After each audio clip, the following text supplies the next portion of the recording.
नमस्कार मित्रांनो, माझ्या चॅनलवर तुमचं मनापासून स्वागत आहे. आज मी तुमच्यासाठी वटपौर्णिमेचा माझा संपूर्ण ब्लॉग घेऊन आलेली आहे.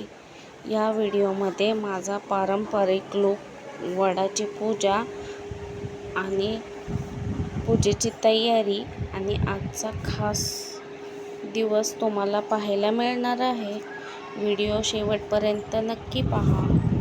आवडलं तर लाईक करा, शेअर करा आणि माझ्या चॅनलला सबस्क्राईब करायला विसरू नका. चला तर मग सुरू करूया वटपौर्णिमेचा सुंदर प्रवास.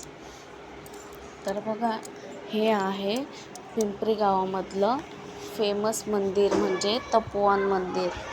हे इतकं फेमस आहे की म्हणजे इथं कोणता पण सण असला ना तरी पण प्रत्येक कास्टचे लोक इथं जातात.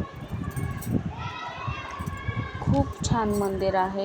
इथं या मंदिरामध्ये सगळे देव आहेत, सगळ्या लोकांचे देव आहेत. सिंधी लोक, परत अजून प्रत्येकाचे देव आहेत. शंकरांची पिंड इतकी भारी, शनी मंदिर आहे. परत ते सिंधी लोकांचे देव आहे, झुलेलाल वगैरे असं अजून काही, काली माता, दुर्गा माता, वैष्णवी माता, असे सगळे मंदिर आहे. एकाच मंदिरामध्ये एवढे सगळे देव आहेत. त्याच्यामुळे हे मंदिर खूप फेमस आहे. या मंदिरामध्ये कोणता पण सण असू द्या, जसे की संक्रांत, वटपौर्णिमा, नागपंचमी, इथे नाग वगैरे पण येतात नागपंचमीच्या वेळेस. तर इथं खूप गर्दी असते बघा. तर आम्ही संध्याकाळचं गेलेलो होतो, पाऊस पडत होता म्हणून जास्त काही गर्दी नव्हती.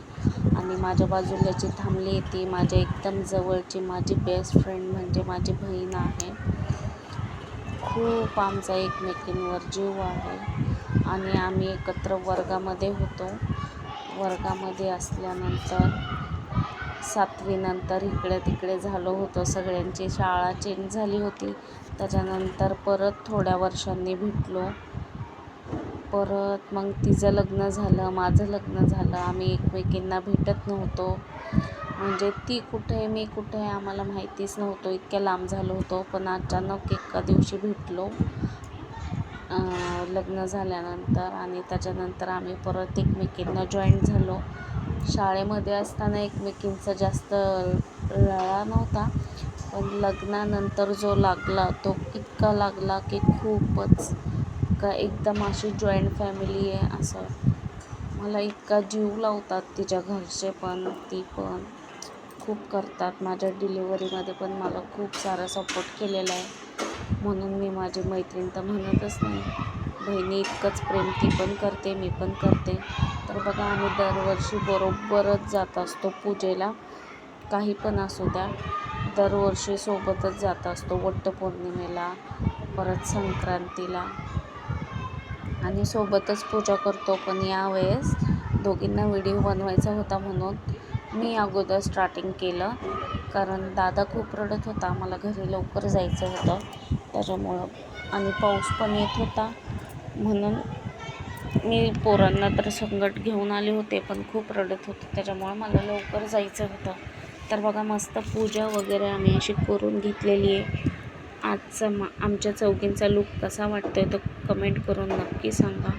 नंतर एकामेकींची वटी भरून घेतली आणि खूप मज्जा आली. आणि मी कशी दिसते बघा, मी रोज तर तुम्हाला लाईव्हमध्ये, व्हिडिओमध्ये गाऊनवरच दिसते, पण मी आज साडीवर कशी दिसते तर नक्की कमेंट करून नक्की सांगा. आणि माझा हा व्हिडिओ तुम्हाला कसा वाटला तो पण सांगा, आणि आवडला तर एक लाईक नक्की करा. बघा, दादा मांडीवर बसलेला तरी पण खूप रडत होता, घरी चल घरी चल, मांडीवरनं खाली उतरतच नव्हता. आणि बघा, ही आहे ती मम्मी आहे, आणि जी बाजूला पिंक साडीवाली आहे ती मावशी आहे, आणि आम्ही दोघी मैत्रिणी असं. आणि बाकीच्या 2 मुली तिच्या आणि 2 मुलं माझे होते, म्हणजे एक मुलगा एक मुलगी, असे आम्ही 6 जण होतो. आणि त्याच्यामध्ये माझा नवरा पण होता, पण ते बाहेर बसलेले, कारण दादा त्यांना बघून तर जास्त त्रास देत होता त्याच्यामुळं. चला मग तुम्हाला माझा व्हिडिओ कसा वाटला तो नक्की कमेंट करून नक्की कळवा. चला मग आजपुरतं एवढंच. बघा कसा वाटला तो माझा व्हिडिओ आणि शेवटपर्यंत नक्की बघा. बाय.